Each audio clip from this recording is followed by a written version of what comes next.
Hey there, it is Wednesday, and I hope that you are having a great day, and we are getting ready to look into Matthew chapter 14 today on our journey through the Gospels. And we're going to look at a passage that is a very familiar passage to many people. And it's that story when Jesus and even Peter walk on water. And so let's just look at it starting in verse 25. It says, "During the fourth watch of the night, Jesus went out to them, walking on the lake. When the disciples saw him walking on the lake, they were terrified. 'It's a ghost,' they said, and cried out in fear. But Jesus immediately said to them, 'Take courage, it is I. Don't be afraid.' 'Lord, if it's you,' Peter replied, 'tell me to come to you on the water.' 'Come,' he said. Then Peter got down out of the boat, walked on the water, and came toward Jesus. But when he saw the wind, he was afraid, and beginning to sink, cried out, 'Lord, save me.' Immediately Jesus reached out his hand and caught him. 'You of little faith,' he said, 'why did you doubt?' And when they climbed into the boat, the wind died down. Then those who were in the boat worshipped him, saying, 'Truly you are the Son of God.'" When we look into this story, we find the disciples are in a boat. They're in the middle of this lake. It's the fourth watch of the night, so it's the middle of the night. And if you have ever been out on a boat in the middle of a lake at nighttime, it's pretty dark. And that can be scary in and of itself. But add on to that it's a storm. So it's windy. There are waves crashing into the boat. The boat is probably doing a lot of this thing. And I'm envisioning that it's probably lightning as well. So not a good situation to be out on the lake, but that's where they're at. And so they begin to see this figure, I think, in between the crash or the flashes of lightning. They begin to see this figure, and who's ever seen somebody walking on water? And so you could imagine why they would cry out, "It's a ghost," and why they would be afraid. But as the figure gets closer, they, I think, begin to notice, hey, I think that that might be Jesus, and Jesus identifies himself and says, "It's me." And so Peter says, "If it's you, let me come out to you." And so Jesus does that. And so Peter gets out of the boat. He begins to walk on water towards Jesus. And so I want us to notice something, because you know what? We're all going to face storms in life.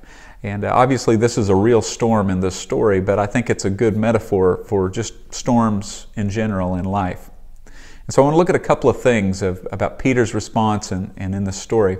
And so the first thing I want to notice is this, that as long as Peter keeps his eyes on Jesus in the storm, he's okay.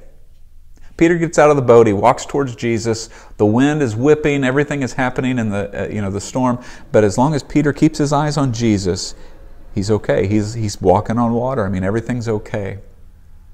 And you know what? You find yourself at a storm in life, maybe that storm is you got laid off from your job. That's a real storm that could happen in your life.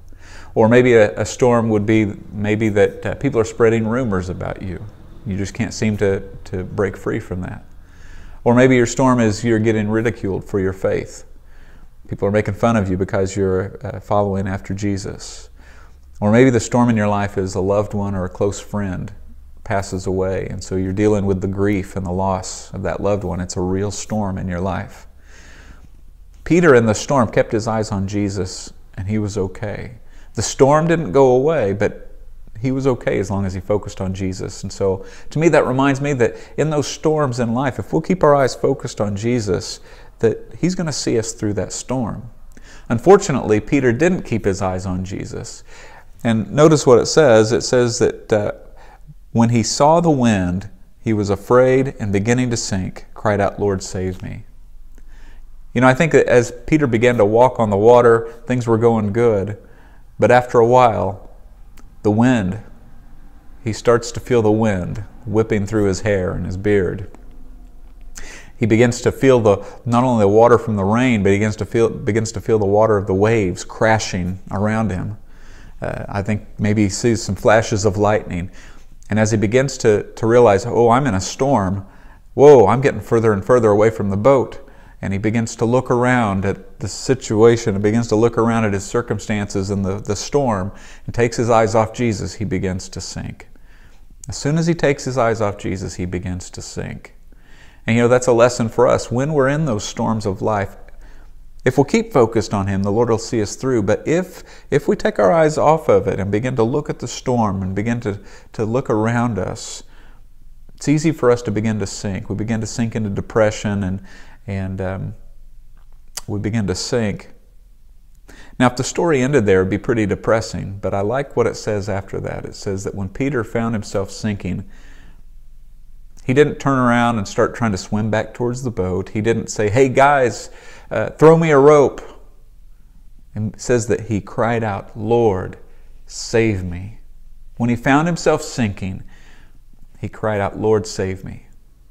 And I love the very next word in that passage. It says, immediately that Jesus reached out to him.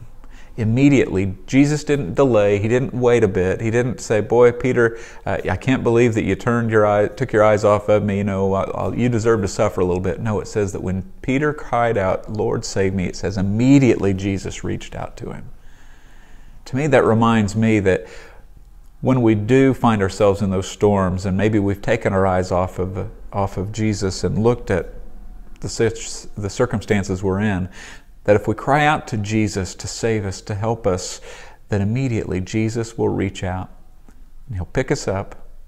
He'll help us back into the boat. He'll help us through the storm.